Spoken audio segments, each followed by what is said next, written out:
Boa noite, pessoal. E hoje vamos de dobradinha, né? Hoje a gente tem duas lives seguidas, né? Nossa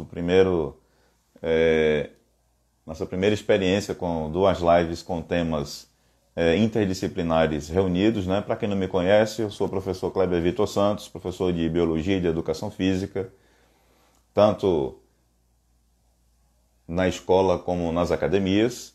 Nós batemos um papo muito interessante com a professora Giovana Almeida a respeito da pesquisa dela, exposição das águas do Rio São Francisco. E agora nós vamos aprofundar o tema de semana passada com o professor Ézio Barros, falando a respeito de desenvolvimento sustentável e sobre economia solidária. Tá no ar, já está no ar, viu, querido? Boa noite, Kleber. Tá me ouvindo bem? Tá me ouvindo? Estou ouvindo bem. E você? Beleza. Tá dando uma microfoniazinha, não sei porquê, um retorno aí. E agora? Continua ainda. Continua Agora, dando continua dando uma microfoniazinha. um pouquinho, né? É, Não melhorou? não. Nada. E agora? Agora passou. Limpo, Pronto. limpo. Então vamos embora. Vamos lá. Então, a gente vai continuar aqui a live, né? Praticamente uma live emendada na outra. Acho que você estava assistindo lá o depoimento e o testemunho Rapaz, da professora. eu tive um problema. Eu cheguei agora. Eu não Ah, assisti. tá. Ah, tá. Não deu para Ó, assistir. Eu vi entre agora. E aí, Ézio, tá bem? de novo o microfone. Tá. De novo. De E novo. agora? Agora passou. Agora tá Passou? perfeito. Passou, perfeito, perfeito. Então a Então gente vamos. estava discutindo exatamente, né, o estudo dela, que é um estudo inédito, né, foi o pioneiro e um estudo muito interessante que a gente estava discutindo, foi uma mulher, né, que fez esse estudo, né, então é uma situação de empoderamento feminino muito válida e muito importante para a pesquisa brasileira, para a mulher brasileira, paraibana, não é? A respeito, né, de uma obra tão importante, tão impactante, como eu disse a ela, tendo todos os seus prós e contras, a respeito do projeto de transposição do Rio São Francisco. Então, hoje, apresento a vocês aqui professor Ézio Barros, o convidado da semana passada, que é mestre em... Tá me ouvindo, Ézio? Sim, estou ouvindo. Tá picotando de novo, mas vai melhorar. Vai. E que a gente discutiu na semana passada, na quarta-feira passada, sobre sustentabilidade, não é? E Isso. essa relação com a cidade, e especificamente com a cidade de João Pessoa. E aí surgiram algumas perguntas voltadas para a economia solidária e sobre aqueles pontos da ONU de implantação da sustentabilidade, e é isso que a gente vai discutir na noite de hoje. Então, seja bem-vindo, professor Ézio. O professor Ézio também é advogado, militante, atuante na advocacia também. E seja bem-vindo, meu querido. O tempo é seu. Obrigado, Kleber. Boa noite a todos. Então, gente, a questão da sustentabilidade, porque a ONU trabalha a sustentabilidade há um bom tempo. Desde os anos 90, que isso ficou oficializado com a ECO 92, que foi a conferência sobre a biodiversidade, onde eles traçaram a agenda para o século 21. E nesse meio tempo, já são aí praticamente 30 anos, né, quase 30 anos, a humanidade começou a fazer painéis intergovernamentais climáticos, passou a fazer, assim, de 10 em 10 anos, algumas conferências para discutir a questão da água, para discutir a questão da fome. Então, o que é importante a gente entender é que o meio ambiente, ele transcendeu daquela primeira natureza para a segunda natureza. Hoje não tem como discutir ao meio ambiente sem o homem, sem a sociedade. Então, a ONU, ela, quando você pega aqueles 21, 17, na verdade são 17. Na verdade são 17. São 17, que foram colocados para até 2030 serem implantados pelos principais países do mundo e depois pela humanidade toda. Aquilo tem um apelo sociológico muito grande. Quando você pega as primeiras posições, eles Professora Giovana Almeida, que estava discutindo conosco, obrigado aqui pela sua presença. Ela já terminou a live dela e já está aqui lhe prestigiando também, viu? Sim, é um prazer tê-la com a gente. É bom que ela vai participar também. Então, sem analisar, a questão da sustentabilidade, ela passou a ser discutida a partir da questão da sobrevivência humana. Sim. Da perpetuação da espécie, do pensamento das próximas gerações. O que se tem que pensar é a questão da sobrevivência. Então, a sobrevivência passa, primeiramente, pela questão da paz. A paz, ela é sine qua non na humanidade hoje, considerando que a humanidade vive conflitos de inúmeras naturezas. Nós temos conflitos de ordem interna, conflitos por questão de desigualdade econômica, conflitos por conta de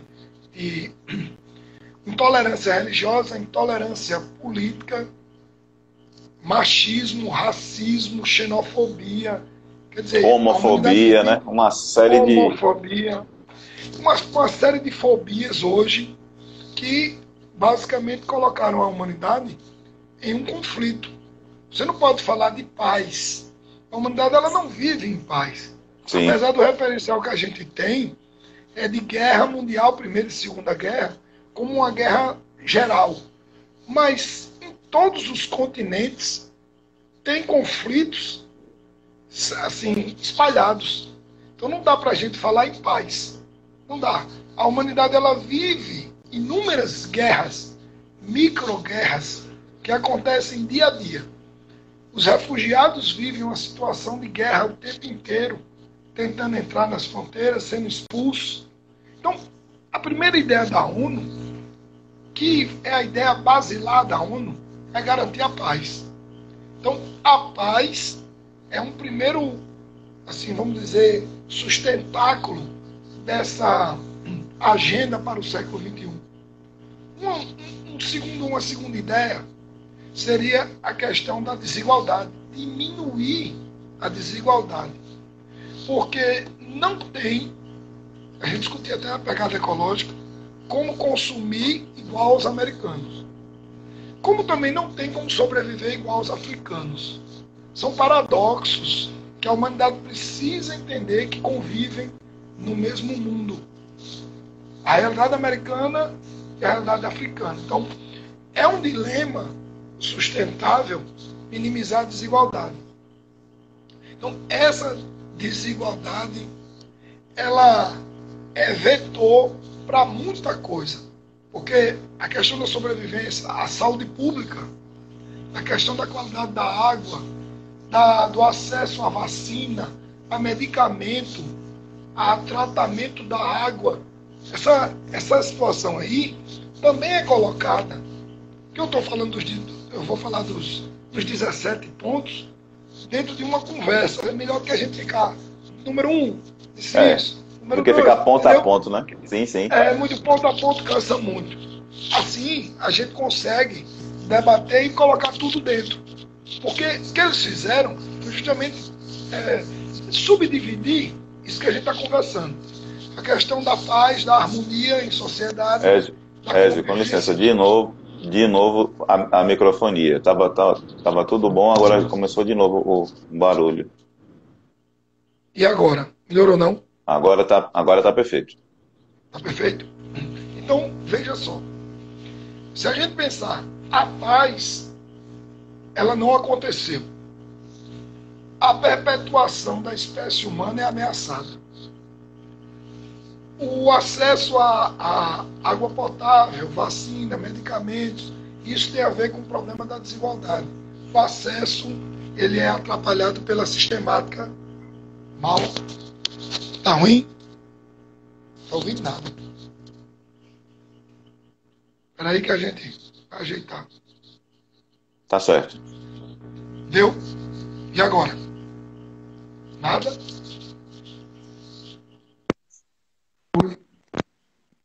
E agora? Não. Nada? Eu consigo lhe ouvir e tem um som de microfonia no fundo. Fala aí de novo pra gente ver. Agora acabou. Nada. Tá limpo. Então vamos assim mesmo. Eu vou Tá botar, bom. vou ficar com o som do celular mesmo. E agora? Agora tá Tá perfeito. bom? Inclusive tá mais alto.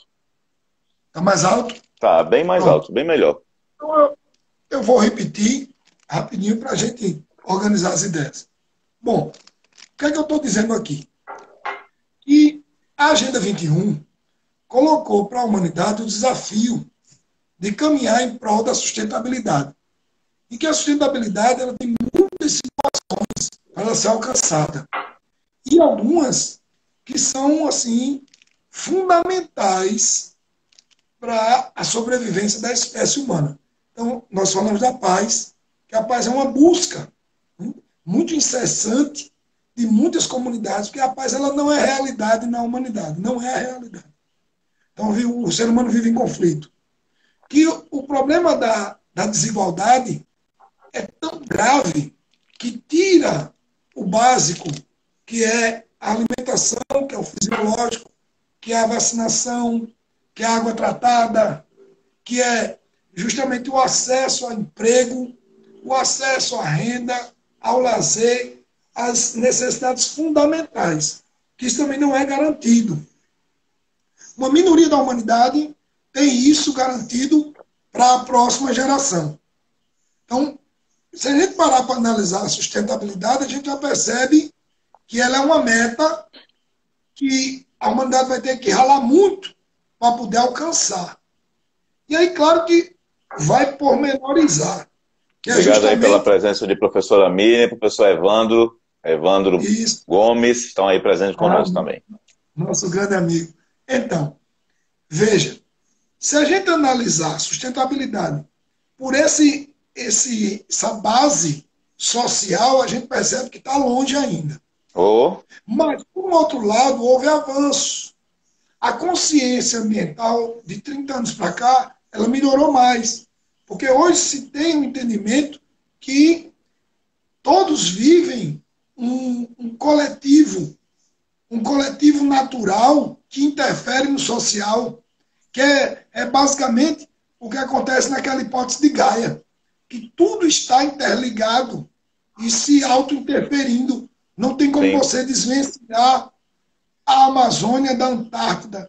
Não não tem como tem. você pensar isso, que os oceanos eles não têm nada a ver um com o outro, que se eu descongelar as calotas eu não vou afetar os trópicos. Assim, basicamente, esse entendimento, isso foi muito bom, porque com essas lutas ambientais, a humanidade entendeu que precisa lutar por isso, porque isso não era a meta. Como nós conversávamos semana passada, o homem via o progresso de uma forma assim extremamente aleatória. Ele não tinha esse entendimento, esse alerta sobre o planeta.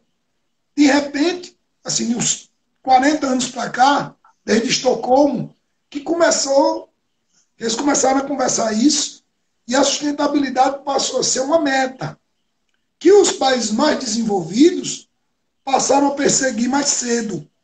E os países subdesenvolvidos fica só como teoria porque o básico ainda não foi resolvido. Fica difícil você chegar para um cara que vive no mangue e dizer não corte a lenha do mangue. Respeite o período de reprodução dos caranguejos. Período de Não defesa, né? pesque na piracema. É muito difícil, gente. Porque ele está como? Ele está com a parte fisiológica dele totalmente incompleta. Então, ele não tem como ser altruísta. Não vou fazer porque eu tenho que pensar no planeta. É muito bonito quando a barriga está cheia. Então, esse é um ponto, Kleber, que a gente precisa entender. Os países pobres, muitas vezes, eles não cumprem as metas porque eles não estão em condições de, por N fatores, ditaduras, corrupção, oligarquias no poder, desmandos, guerras internas, assim, conflitos religiosos. Então, às vezes a gente tende a apontar. Eu sou ambientalista, eu entendo de meio ambiente, eu estudo isso, e tende a dizer, aquele país ali, não, a população não faz nada. Ó. Olha, coloca o lixo no rio, mata animais para sobreviver, come animais exóticos, como a gente até debatia isso, que o chinês não comia morcego, não é porque ele queria aparecer, não. É porque, infelizmente, o chinês teve que desenvolver uma condição, até para a sobrevivência mesmo, de aceitar consumir iguarias, animais horrendos que ninguém hoje tem coragem. A gente não tem coragem de comer o que eles comem. É o que o professor Evandro está dizendo aqui. Paladar, né? A consciência ambiental realmente melhorou, porém, infelizmente, a aplicabilidade da legislação está falha, principalmente nos países de grande poderio econômico e industrial. E é até um contrassenso, Ézio, porque se faz a Eco 92, se faz a Rio+10, se faz o Protocolo de Quioto, que é um documento que a gente vai discutir aqui já já, e os países que são os maiores emissores de gases de estufa, por exemplo, eles se omitem de cumprir o documento que eles cobram dos outros. Como é que... Aí cria a moeda, crédito de carbono, coloca na Bolsa de Chicago, enriquece alguns, com que dá o componente dos outros, né? Que eu vou economizar carbono. Pois é, isso faz parte da sacanagem do sistema. Porque o sistema da gente, capitalista, ele precisa gerar vantagem, lucro. Então, alguém tem que perder. Só que qual é o grande ganho ambiental? É a consciência que todo mundo vai perder. Isso. No ambientalismo, você não tem vencedores. Não há vencedores. Todos vão perder. Porque nós temos extinções de espécies. Nós temos um flagelo, sub-raças humanas se subdesenvolvendo. No semiárido, estava aparecendo o homem gabiru, cara com 1,30 m, com a sobrevida. Realmente ele não conseguia assim, ter as oportunidades de uma pessoa comum, porque ao invés dele evoluiu em alimentação. Olha, tem um livro muito interessante de José de Castro, é um autor nordestino, pernambucano, que trabalha a ideia da fome. E ele tem um livro chamado Homens e Caranguejos, que ele mostra mais ou menos o que acontece com o pessoal que se alimenta do mangue. Só que ele defende que ali há uma transferência nutricional. As pessoas do mangue, elas acabam conseguindo sobreviver porque têm acesso àquele ambiente rico que é o mangue. Mas em alguns momentos no semiárido isso não acontece. Sim. O cara acaba se subdesenvolvendo muito. Porque a gente tem que analisar que isso é a miséria humana. O homem também, ele consegue piorar a sua própria espécie no momento em que ele exclui. Ele exclui. Então, isso é uma coisa muito ruim que não se discute muito. Não é questão de ser melhor ou pior em aparência, mas em acessibilidade, tipo de doença que desenvolve, capacidade cognitiva de criança. Assim, tudo isso tem a ver com o modus vivendi. Então, quando fala sustentabilidade, é uma coisa muito profunda, porque ela envolve o entendimento maior da coletividade humana. O homem ele ainda não entendeu o papel dele no planeta. O que é que ele está fazendo aqui? O homem que eu digo enquanto classe, ele não conseguiu entender ainda por que ele está aqui. E a gente fica tentando, procurando explicações para tanta coisa ruim que vem acontecendo. A gente falava da acidificação dos oceanos. Os oceanos estão praticamente começando a perder a possibilidade de produzir oxigênio. Assim, eu digo começando, né? E que se isso avançar, vai prejudicar todo mundo silenciosamente. Porque existe um fenômeno intrínseco da magnificação trófica que potencializa todo esse processo de acidificação dos mares e dos oceanos, porque não é conhecido da massa do grande público o fenômeno da magnificação trófica, né? Que a cada nível trófico, a cada ser vivo que ocupa essa grande teia, as teias e as cadeias alimentares, a quantidade de tóxicos, de venenos, de substâncias, de metais pesados, ela vai se acumulando e, em chegando na espécie humana, isso se potencializa talvez numa progressão até geométrica, né? Você não tem a dimensão do que isso pode causar, né? E aí, quando somatiza a esse desmatamento, a essa química pesada em rios, via garimpo, a essa química pesada em lavoura, com agrotóxico, com fertilizante químico, com esse horror de hormônio e corantes na alimentação, com sal e açúcar, como cocaínas, sendo colocadas o tempo todo, o pessoal enlouquecidamente consumiu sal e açúcar, dependente dessas substâncias. A gente vê que está uma humanidade doente. E aí ansiosa, a sustentabilidade... né? Uma humanidade depressiva e ansiosa, né? A ansiedade e a depressão, elas estão...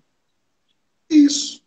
E muito próxima do suicídio, sim, do surto. Então, essas coisas, elas negam a sustentabilidade.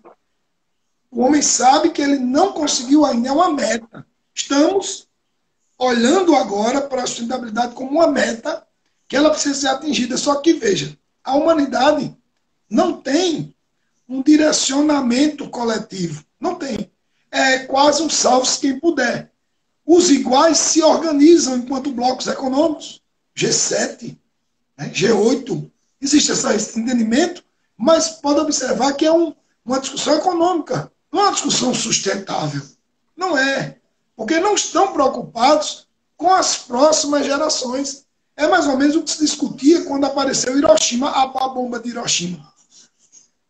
Quando desenvolveram a radioatividade, eles não estavam pensando no que ia acontecer 20 anos para frente, não. Estavam imediatamente observando aquele invento que ali foi um alerta do que o homem é capaz de fazer se ele não tiver um caminho sustentável. Porque até ali não existia entendimento sustentável. Não tinha. Chernobyl foi um grande alerta para todo mundo. Chernobyl, na Ucrânia, aquela explosão. Quer dizer, Fukushima também é outro problema num país desenvolvido, como o Japão. A gente agora começa a perceber que, de uma hora para outra, eu estou tirando terremoto, maremoto, estou tirando ciclone, eu estou falando das coisas que o homem provoca, né? Porque tem forças naturais que o homem não tem domínio. Não. Nem vai ter. Não tem Nem domínio. vai ter. Nem vai ter. Então ele precisa se adaptar. Mas tem coisas que o homem é capaz de provocar. E essa retirada dos recursos vai criar nas próximas gerações um pânico. Quando eu penso em Brumadinho, quando eu penso em Mariana, eu me lembro que isso pode acontecer a qualquer momento em vários lugares. Porque o entendimento da Vale não foi sustentável. Eles não estavam preocupados.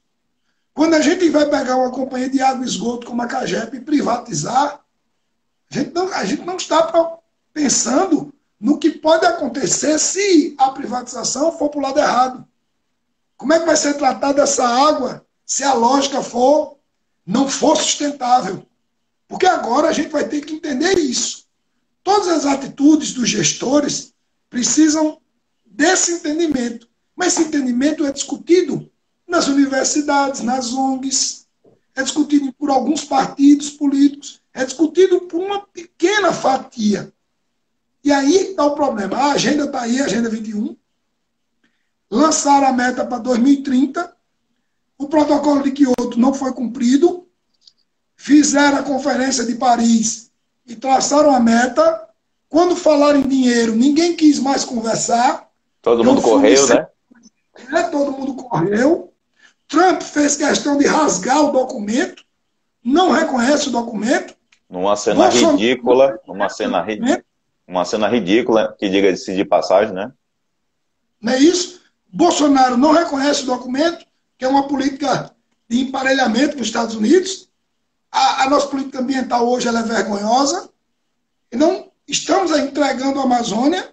A Amazônia, se o desmatamento avançar, ela muda climaticamente o planeta, porque é o bioma mais importante. Então, a gente fica assim se perguntando, caramba, será que ninguém estuda isso, só a gente? Ou é má fé? Porque ou você não sabe, ou você sabe e não faz porque não quer. Porque não é possível que não exista essa humanização no coração, no entendimento dos líderes mundiais. Porque é uma vergonha, Kleber. Você traça 21 metas, 17 metas, dentro de um plano para o século XXI, traça para 2030. Todo mundo concorda, mas isso não é capaz de ser colocado em prática, porque outras questões são mais importantes. Então, é muito bonito o documento de cuidar dos animais, de cuidar, de tratar a água, de acolher o imigrante, o refugiado, de praticamente os recursos naturais eles serem divididos. É muito lindo. Erradicação da pobreza, redução das desigualdades sociais, fome zero, que foi tão criticado nos governos Lula 1, 2 e no primeiro governo de Dilma Rousseff, né? Quando o presidente Lula implantou o programa Fome Zero, ele já estava com a cabeça exatamente na implantação do que foi discutido na Eco 92, na Rio+10, no protocolo de Kyoto, não é? Dessa Agenda 21, não é? A gente já está em 2020, né? Desses 17 objetivos para transformar o nosso mundo da ONU, e quando ele colocou o programa Fome Zero, né, ainda hoje muita gente critica, não é, esse engajamento e esse posicionamento do presidente Lula a respeito do programa Fome Zero. E não foi uma coisa baseada no Partido dos Trabalhadores, em comunismo, em esquerda, não. Está aqui. É um documento oficial que todos os países, teoricamente, assinaram e concordaram, mas olha aí em que pé nós estamos agora, né? Olha, na Rio+20, 2012, sim. Lembra Rio+20? Era Dilma. Sim. Surgiu a proposta do Bolsa Verde. E foi uma piada geral. Como era o Bolsa Verde? Era simplesmente para evitar que a pobreza degradasse o bioma, recebesse, como na Piracema. O pescador ele tem uma ajuda do governo para ele não pescar naquele período. Isso ia ser estendido.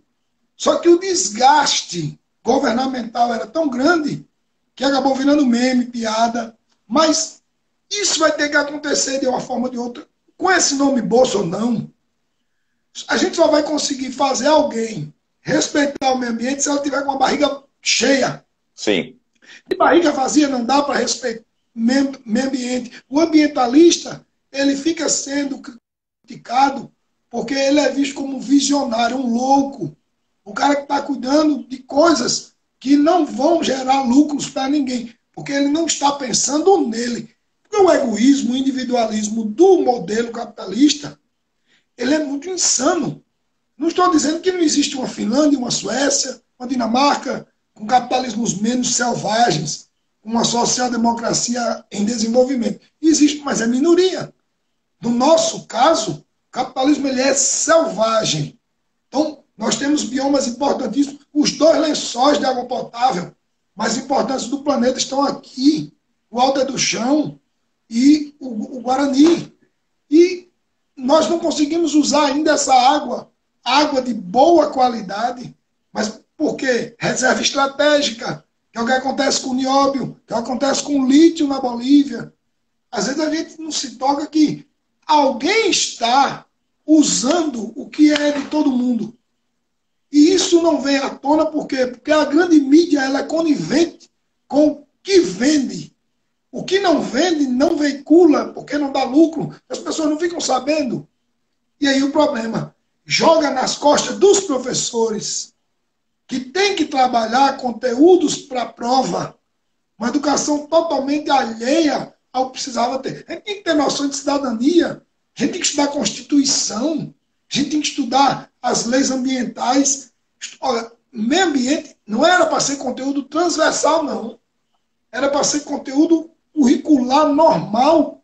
Obrigatório, inclusive. Obrigatório. Não é possível que a gente tenha essa quantidade de conteúdo para fazer uma prova e coloque meio ambiente como conteúdo transversal. O menino não sabe, nunca leu a Constituição, tem que ler se for fazer direito. Isso é uma coisa muito ruim. É por isso que as coisas tomaram esse rumo. Porque as noções de patriotismo, nacionalismo, cidadania, altruísmo, ninguém sabe o que é isso mais. Então, o adolescente está crescendo o quê? No salve quem puder. Eu quero garantir a minha sobrevivência e consumir o resto. Caramba, isso é muito, muito horrível quando você vê o seguinte. Se você pergunta, se você tivesse hoje um emprego de tantos mil, você faria o que pelo país depois de conseguir esse emprego? Uma vez eu perguntei isso na sala de aula. E o menino foi sincero. Pra que tu perguntou, né? Eu perguntei. Aconteceu no assunto e eu perguntei. Se vocês tivessem tantos mil de salário com menos de 25 anos, o que vocês fariam pelo seu país? O menino disseram nada, mas a gente ia viajar, curtir, zoar, comprar. A gente... Ninguém falou em... Não, com um dinheiro desse não, eu vou comprar livro, eu vou desenvolver fazer um doutorado, eu vou fazer um intercâmbio para trazer coisa para o país. Nada. E eu vejo que esse salve quem puder, essa guerra que a gente está vivendo, é uma guerra até intelectual mesmo, que é o empobrecimento intelectual dos nossos jovens, então vai fazer falta na próxima. E como é que você vai discutir sustentabilidade com alguém que mal consegue entender o papel dele na sua comunidade? Então, os meninos não estão conseguindo entender o papel deles enquanto cidadão, porque, Kleber, eu acredito que a gente tem que devolver. Ó, uma vez eu vi uma cena na universidade, eu era aluno, e o rapaz disse assim, tinha um grupo bagunçando na aula, e o rapaz levantou e disse assim, parem de bagunçar, por quê? Porque vocês tomaram a vaga de outras pessoas. E todo mundo paga a sua vaga aqui. Exato. Vocês não são o dono, você não é o dono dessa sua vaga. Essa vaga, todo mundo pagou para você estar aqui. Você não tem... Rapaz, foi um telefone que deu. O grupo, cara, pensa no telefone. E aquilo me chamou a atenção, porque é verdade. A gente não entende isso. Esse sentimento, isso aí está dentro da sustentabilidade. Olhar para o outro, pensar no próximo, olhar a próxima geração, ver o seu filho, o seu neto. Então, a ONU ela até deixou isso bem claro, mas a gente não está conseguindo aplicar. Aqui no nosso país a gente não está conseguindo aplicar. O governo deixou bem claro, o meio ambiente é mimimi. Mimimi.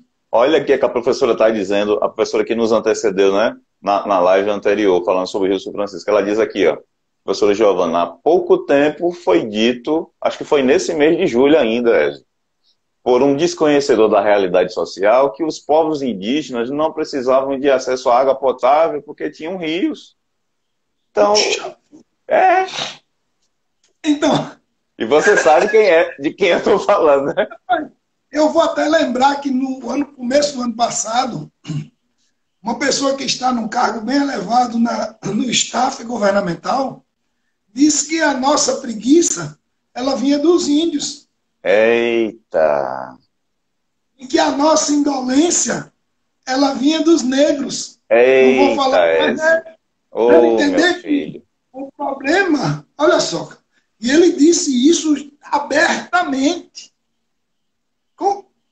Aí fica muito difícil conversar. Depois Fica. tentou remendar, mas não adianta mais. O estrago foi Porque, feito. né, o estrago está feito. Antropologicamente, nós precisamos rever uma série de conceitos na nossa educação básica. Infelizmente, é preciso ver isso. Mas essas disciplinas são consideradas mimimi. A gente está vivendo escola sem partido na cabeça de muitas pessoas. Sociologia, filosofia, história, geografia, são matérias De que mimimi, elas, né? na verdade, é mimimi e que acabam o quê? Acabam doutrinando. Caramba, É. doutrinando. E aí você vai se calando, Kleber. Eu vou me calando, você vai se calando. E a gente vai começando a não ter mais coragem de tentar reverter o quadro. Porque o que me preocupa é quando os professores se calarem. Eu escutei de um aluno na internet esses dias falando que Paulo Freire é um porcaria, que o método dele fez com que as pessoas entendessem tudo errado. Eu quase que caio quando eu vi um negócio desse. E eu perguntei, o cara leu mais? Se leu um livro, leu muito. E leu e não entendeu, sei. O autor mais citado do mundo. A gente tem que ter orgulho dele ser brasileiro. Mas quando as coisas caminham para esse entendimento, não tem como discutir sustentabilidade.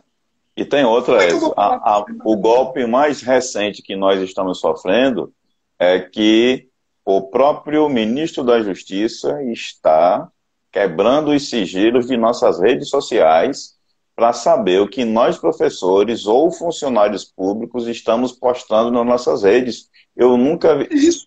Ezio, nem na época de Hitler, nem na época do apartheid na África do Sul, a gente tá indo para um caminho do Brasil se tornar um estado pária, como diz o professor Marco Antônio Villa, né? De uma reunião de pessoas, né? Com objetivos escusos, né? O que ele apelida de caterva, né? Que é uma palavra da língua portuguesa que significa isso, né? Uma reunião de pessoas com alguns interesses que não são patrióticos de verdade. E assim, eu não sei, sinceramente, até onde isso vai dar, porque eu nunca tinha ouvido falar de uma autorização plena do ministro da Justiça para pesquisar dados sigilosos de seus funcionários públicos, principalmente professores, para saber se eles estão falando a respeito de nazismo, de fascismo, ou incitando o que a gente chama de doutrinação, né? A professora Miriam está fazendo um comentário aqui, ó. Ter senso Isso. crítico nesse país é doutrinação, na visão dessas pessoas, porque pensar é libertação. Pois é. A educação como prática para a liberdade. É um livro do nosso Paulo Freire que fala que a educação liberta. Claro que a educação liberta. Mas quando você tem condições de discutir. Claro que na classe média existe condições de discutir, que a barriga está mais ou menos cheia. Mas nós estamos agora com a pandemia percebendo que o hiato, que o buraco é mais embaixo. Que na hora de uma educação digital, a criança não tem banda larga, não tem notebook, mal tem um celular e não tem condições de acompanhar, porque ela não tem onde ler nada além dos textos que estão no Google. Eu me preocupo muito com o problema da... A gente está reproduzindo pedaços dos discursos de pessoas. Assim, né? O discurso, até a Terra ficou plana. A gente começa assim, a pegar pedaços de discurso e fazer um retalho. E ninguém mais sabe mais de onde vem o quê. A base está se esvaindo. Então, é preciso que a gente retome o modelo. Se eu jogar para a medicina, você vai concordar comigo. Os médicos com mais de 40 anos, eles têm outra formação, porque eles tiveram assim muito mais dedicação ao estudo, ao intercâmbio, à residência. os médicos mais jovens não estão tão preocupados com essa qualidade. E aí o que acontece? É o dicionário de farmacologia, o Google e salve quem puder. Porque a saúde virou negócio e esse é o problema. A gente tá, e olha que é um setor vital. Mas a educação também é vital. O médico mata um, o professor forma milhares, dependendo. Eu acho que é a mesma proporção de periculosidade social. Sim. Mas a gente não está dando essa importância. Faz tempo que a educação perdeu o valor. E hoje está banalizado de um jeito que aí, voltando para a sustentabilidade, fica mimimi. Você discute, eu vou discutir mico-leão, rapaz. Para que eu vou discutir mico-leão, arara azul, peixe-boi, discutir extinção de animais? Se eu não entendo de ecossistema, se eu não entendo de cadeias ecológicas, aí eu fico o quê? Preocupado quando vem o gafanhoto. Quando vem o gafanhoto, eu não sei por que o gafanhoto. Aí fico tentando desmerecer alguma coisa da Bíblia, se tem lá, ou se não tem. Mas se você entendesse sustentabilidade, você compreenderia que pode ser gafanhoto, pode ser formiga, pode ser sapo. Né? Serpentes. Serpentes, está aí cheio de serpentes aparecendo, desequilíbrio. Pois é, Kleber. Apareceu hoje, Ezio, o segundo jacaré aqui, perdido pelas ruas do centro da cidade. Ele estava circulando entre o centro, a gente falou isso quarta-feira, né? Parece que toda quarta-feira acontece uma coisa dessa com o jacaré do Papo Amarelo, entre os bairros do centro e de Jaguaribe. Hoje, de novo, Ezio, um jacaré com 3,2, 3,5 metros hoje. Tá fazendo 8 dias que a gente... Tá fazendo 8 dias que a gente falou isso, né? E hoje aconteceu, Ezio, de novo. Isso. Apareceu no Carrefour, quarta-feira apareceu hoje. Isso é o quê? Isso é desequilíbrio. Mas como é que você vai conversar com um cara que diz que isso é mimimi? Então, são coisas que a gente precisa entender o que está acontecendo. Não vamos discutir não, porque ele é um cara de humanas. Eita! Isso. Cara de humanas que simplesmente não vai conseguir nada na sociedade porque é desvalorizado.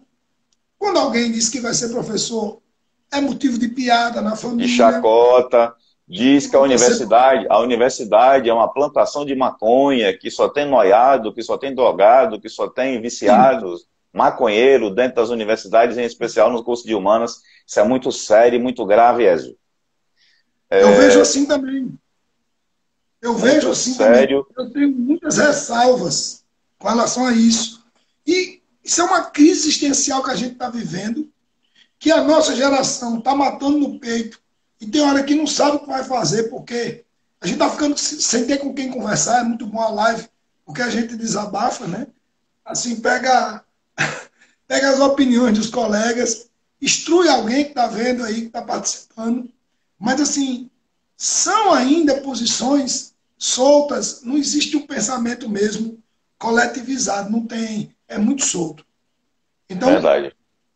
A agenda para o século XXI é um grande desafio que a nossa geração está enfrentando, que a próxima talvez não tenha consciência do que precisa fazer. Sim, isso é que é o mais preocupante. É o mais preocupante. Porque os meninos não estão preocupados com isso. Não estão preocupados com isso. E se ninguém se preocupar com isso, as consequências serão nefastas. E aí nós vamos ter o caos, que é o apocalipse mesmo, que a gente fica fazendo esse silogismo, mas está caminhando para isso. Está caminhando para o Armagedon mesmo, né? O Armagedon. O Armagedon social. mesmo. O homem tem culpa. O homem ele é responsável, porque ele já entendeu os alertas que a natureza dá. A natureza dá alertas. Dá muito. Quando em Santa Catarina rolou aquele evento mês passado, o pessoal ficou se perguntando por quê, né? Né? São os alertas, são os sinais. A natureza responde, quando ela responde, ela não brinca, né? vamos aqui para as perguntas, que o tema é excelente, passa super rápido, mas tem o comentário aqui de Marco Antônio, aqui no direct, dizendo assim, professores, a economia solidária ela tem 4 pilares básicos. A cooperação, a solidariedade, a autogestão e a atividade econômica. Você poderia dizer para nós aqui um resumo desses 4 pilares? Antes disso, o comentário aqui de novo da professora Giovana, só um minuto, que diz o seguinte: a sociedade atribui um status elevado ao médico. Olha que comentário interessante. A sociedade atribui um status elevado ao médico e ao direito porque foi dado à elite o maior acesso a esses cargos. Quer dizer, a essas profissões, né? Pois é verdade, professor, é verdade. Nós invertemos valores. Lembre-se que no Japão o imperador se curva para o professor, né? Sim. Lembre disso. Então, estamos longe disso, infelizmente. Respondendo a meu amigo, quando ele fala em economia solidária, de compartilhar, isso é um entendimento nobre e muito coerente dessa nova vertente ambientalista, que vê o seguinte, que não adianta, o planeta não vai ser reproduzido. Uma coisa que a gente não tem como reproduzir é o planeta. Só tem ele. Não. Até agora a gente só conseguiu, né, ficar nele, as condições de vida. Pois se pensa em ir para Marte, para a Lua, mas não se pensa em cuidar daqui, né, da nossa casa. Cuidar daqui, gasta milhões com Marte. Então, o princípio da economia solidária é entender isso, que a gente só tem esse planeta, que os recursos são finitos. Perfeito. E que a gente tem que dar um jeito de perpetuar o que puder. Então, tá na ideia de o combustível fóssil. Então, o que é que se faz? Tenta compartilhar o carro. Tenta criar acesso para ciclovias, para patinete elétrico, para justamente economizar esse carbono. Se economizar na carona, economiza não usando o carro. E aí, o VLT, o BRT, o metrô, né? O metrô, a mobilidade urbana pública que tem funcionando, vai tirando o homem da dependência do carro. E aí o homem começa a compartilhar o quê? Começa a compartilhar a ideia de alimento. Você, num condomínio, em vez de ir para um restaurante, você faz aquele mutirão e todo mundo consome aquela comida. E sem analisar, o iFood, o Uber, todas essas empresas entenderam isso, que você vai compartilhar dentro de uma economia solidária e todo mundo vai ganhar. Então, o cooperativismo é coisa nobre que não surgiu no homem, gente. Quem faz cooperativismo são os animais, as abelhas, os pinguins. Caramba, rapaz, a gente tem muita coisa para aprender com eles, não tem? As formigas. Quando você vai estudar as gaivotas, lindo. Fernão Campelo Gaivota, Richard Bach, esse livro é fantástico. Mostrando como é que a cooperação começa, o mais novo faz um esforço maior, porque o mais velho já se esforçou. Uhum. A gaivota, lembra disso? Quer dizer, lembro demais. O cooperativismo, ele tem a ver com isso. Nós pegarmos os exemplos dos animais, das aves, e transferimos para a gente. Porque é o único meio da humanidade, num crescimento geométrico, conseguir dividir o pão. Dividir o pão, a gente vai para Cristo. Repartir o pão. Isso é uma coisa básica que todo mundo sabe que precisa acontecer, mas o sistema deixa. Então, o que é que precisa acontecer nessa economia solidária? A gente se desvencilhar de determinados conceitos errados que botaram na cabeça da gente. Na cabeça da gente, nós crescemos para ser o maior, o melhor, o mais bonito, o que ganha mais, o que aparece mais. é um entendimento que isso aí é averso ao quê? Ao cooperativismo. Cooperativismo é você não pensar em você, e sim no próximo. Quem mais se aproxima disso no modelo educacional é o Japão. O Japão tem uma educação com esse entendimento. O asiático em si, ele entendeu mais cedo que a gente. Ele tem uma limitação em recursos. Isso. Até os índios entenderam mais cedo isso do que nossos urbanoides. Os índios entenderam isso. Né? Não tem fome na tribo. Se passa fome, passa todo mundo. Então, assim, eu respondo conversando, mas assim, os pilares desse entendimento é reconhecer a finitude dos recursos e começar a compartilhar o que puder para salvar primeiramente o planeta e a espécie humana que começa a ser ameaçada por uma série de fatores, porque a humanidade está ameaçada, a gente não assume isso, mas é uma espécie que pode, num futuro, não ter a sobrevida que tem. Porque o pessoal está chegando a 80, a 90, com doenças degenerativas. Ah, quem vivia melhor? O cara de 50 anos, de 4 décadas atrás, ou de 90 hoje? É uma coisa para se discutir, que a gente ainda não tem. Assim, está começando a ver uma geração de 80 anos. Né? Porque 40 anos o cara era velho. Hoje, 40 anos, o cara tem uma vida pela frente. Com 80, o cara ainda volta para estudar. Então, peraí, mas como é que você está chegando? Diabético, hipertenso, com possibilidade de ter câncer, né? O genoma já deu esse entendimento para a gente. Alzheimer, Parkinson. Né? Alzheimer, Parkinson. Né? Será que esse cara é tão saudável assim? Será que ele é tão mais saudável que o cara de 50 anos atrás? Né? Então é uma coisa para a gente pensar, né, Kleber? Exatamente. E a economia solidária é isso. Eu acho que a gente precisa refletir. A gente não sabe se na live a gente sai feliz ou sai triste. Né? Tanta reflexão. Se o sentimento é esse, então o trabalho que a gente está fazendo está correto, Wesley. E é tão rápido que realmente o nosso tempo está esgotado. Eu gostaria que você falasse, mas a gente realmente hoje teve o tempo suficiente para aprofundar tudo aquilo que a gente não conseguiu na quarta-feira passada. E eu gostaria que vocês fizessem suas considerações finais e falassem das suas obras também, que a gente nem conseguiu discutir na semana passada. E de antemão, ó, gratidão pela sua disponibilidade, seus esclarecimentos. Boa sorte, sucesso na sua nova empreitada, na sua nova caminhada. E tamo junto. Ó, eu espero que não tenha ficado cansativo. Não, de jeito nenhum. Não. Acaba colocando muita coisa na mesma discussão. Espero que tenha ficado didático. Eu não quis discutir ponto a ponto, porque cansa. Eu achei melhor assim. Eu estou numa nova empreitada, tomara que dê certo, né?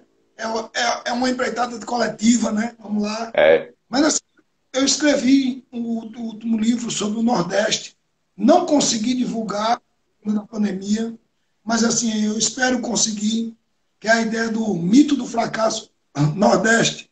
O mito do fracasso. O fracasso do Nordeste é um mito que botaram na cabeça da gente, que a gente precisa, como nordestino, começar a sair do complexo, começar a ver que a solução para o Brasil é o Nordeste, que a gente tem a sustentabilidade aqui tão boa quanto a Amazônia, é só começar a explorar melhor os biomas e as potencialidades daqui. Sim. Eu falo sobre isso e estou aí tentando divulgar, ver se boto nas livrarias, mostro aos amigos, é porque foi final do ano, aí veio carnaval, a pandemia, e não conseguiu. Mas eu sempre escrevi sobre já economia, tenho alguns livros. Olha, professora Miriam, elogiando você aqui, ó, foi maravilhosa a live, extremamente relevante, viu? Professora Miriam Medeiros, de língua portuguesa, ali, elogiando aqui Muito obrigado, professora. Pela condução. Tranquilo, a gente conversou muito, né? Fala demais, é assunto que não acaba mais. Mas eu estou à disposição, Kleber. A gente vai sempre conversar Sim, sim, e sim. acompanhar uns aos outros nas redes sociais, porque é um espaço ainda livre para a gente discutir ideias, né? Livre, né? A todos eu fico muito feliz de participar. Espero que tenha dado para contribuir. Muito obrigado Demais, mesmo. demais, demais. Demais, contribuiu demais. E seus contatos aqui nas redes sociais para as pessoas lhe encontrarem também, né? Sim, ó, no Instagram é arroba professor Ézio, Instagram. No Facebook eu acabei fazendo dois. Ézio Barros e Ézio Augusto. Meu nome é Ézio Certo. Augusto de Barros. Então, Ézio Barros, Ézio Augusto no Facebook. Eu tenho publicado nos dois. E aí, o WhatsApp, quer que eu dê o WhatsApp também? Pode? 9951-1311 é o meu WhatsApp, querendo conversar comigo. Estamos aí. Estou à disposição Verdade. de quem quiser conversar. Olha Tá aqui, a bem? professora acabou de dizer, a professora Giovana Almeida, que fez lá o estudo dela sobre o Rio São Francisco, dizendo, é tão bom que não percebemos que o tempo passa. Excelente contribuição, professor Ézio, é o que ela está dizendo aqui. Professor Ézio, mais uma vez, muito obrigado, sucesso na sua nova empreitada, meu, que Deus o abençoe, que você tenha serenidade, saúde, cuide dessa voz, sua voz estava bem melhor hoje, viu? Cuide dela, Amém. que ela Sim. tá bem melhor hoje. Cuide dela, que ela é nosso instrumento de trabalho. Agradeço pela sua contribuição como professor, como advogado militante, como escritor. Eu sei que não é fácil escrever um livro, porque eu estou escrevendo um livro agora na pandemia e assim está sendo bem trabalhoso. Eu estou passando por essa experiência e é bastante complicado. E você já escreveu alguns livros relevantes e importantes para o Brasil e para o pensamento coletivo também. E agradeço a sua luta, a sua perseverança, o seu trabalho, e sei que tudo aquilo que a gente faz em prol da educação e da vida das pessoas, não é em vão. Como diz, né, Isso. as palavras de Deus, a sua palavra nunca volta vazia, né? Sempre deixam sementes. E a principal função que o professor tem na sociedade é exatamente sementes. Se elas vão dar fruto, se elas vão germinar, o que vai ser desse fruto futuramente já não é mais responsabilidade nossa. A responsabilidade nossa é colocar as sementes, criar o despertar, o interesse. Daí para frente, a gente às vezes consegue ver alguns frutos, né? As pessoas virem até nós e, professor, muito obrigado por aquilo que você me disse naquele dia. A gente nem se lembra o que a gente disse naquele dia, mas marcou a Exatamente. vida de alguém, não é? E é isso o que nos mantém na profissão. Eu tenho certeza que você também é um desses guerreiros da área e que não vai deixar a área de forma alguma, porque é isso que nos mantém acordados. E a gente vai discutir amanhã, com o professor Rosenberg Frazão, doutor Rosenberg Frazão, a respeito exatamente disso, de três autores do teatro e da literatura brasileira, que são nordestinos, né? O Nelson Rodrigues, o Ariano Suassuna, e discutir também o Dias Gomes. Vamos falar sobre as obras desses três nordestinos de peso para o teatro e para a literatura brasileira. Eu faço o convite a você que conhece o trabalho de professor doutor Rosenberg Frazão, um excelente profissional da área de língua portuguesa, que a gente vai discutir esses temas e abordar, inclusive, esses aspectos que o Nelson Rodrigues chama de o vira-lata, né? O sentimento de vira-lata que o brasileiro tem, né? Não é isso? É uma expressão Isso. do Nelson Rodrigues, né? Exatamente. Então, quase todo dia está tendo live, né? É, Quase todo dia está tendo. Tá bom, meu querido. Eu amanhã eu vou ver se assisto, tá bem? certo. E vamos marcar a próxima quando tiver passar o período, tiver tudo ok, você entra em contato comigo que a gente pode já fazer, certo? Porque existe essa restrição para não haver nenhum tipo de problema, Tá certo? bem, meu amigo. Tudo de bom para você. Boa Tudo noite de a bom para todos, você. né? Boa Até a noite, próxima. saúde. Repito, cuide da voz, já estava bem melhor hoje. Continue cuidando, viu? Tá bem? Gratidão, meu irmão. Fica com Deus. Gratidão.